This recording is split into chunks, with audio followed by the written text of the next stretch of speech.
खोस्की में गोठाणन पारां प्लाट ते कब्जे खिलाफ एहतियाजी मुज़ाहिरो कयो वियो। टाउन कमेटी खोस्की जे वार्ड नंबर 1 जी खासकेली बिरादरीअ जे माण्हुनि वाहिद खासकेली, अहमद खासकेली, इसाक खासकेली ऐं ॿियनि जी अॻवानी में एहतियाजी मुज़ाहिरो कयो। उन मौके ते एहतियात कंदड़ इल्ज़ाम हणंदे चयो त गुज़िरियल 25 सालनि खां टाउन कमेटी खोस्कीअ जे वार्ड नंबर 1 में वेठल आहियूं, जिते असांजे ख़ाली पयल प्लाट ते सारंग लतीफ़ भुरगड़ी, हनीफ भुरगड़ी ऐं जावेद भुरगड़ी रात जे पेट में हथियारनि जे ज़ोर ते झुगी ठाहे कब्ज़ो करे वेही रहिया आहिनि। को तो असांजे प्लाट ते सारंग भुरगड़ी पीपल्स पार्टी जो आहे माण्हू आहे, जावेद भुरगड़ी आहे, हनीफ भुरगड़ी आहे, जेको उन्हनि जो क्रिमिनल लिस्टूं आहिनि। भले थाणे था पुछा करियो, हथियार रखियो वेठा आहिनि, असांजे घरनि में अची विया आहिनि। ऐं असां उन्हनि खे चऊं था त असांखे 2 लख रुपया भतो घुरनि पिया, असांखे भतो ॾियो त असां हितां उथूं।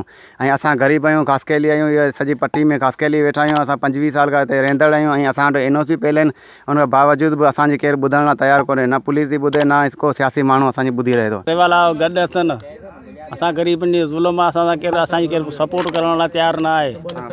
2 लख रुपया भतो घुरनि था। एहतियात कंदड़नि SSP बदीन खां नोटिस वठी प्लाट तां कब्ज़ो ख़ाली कराइण जो मुतालबो कयो आहे। विज़िट कयो अवामी आवाज़ मीडिया ग्रुप जी वेबसाइट awamiawaz.pk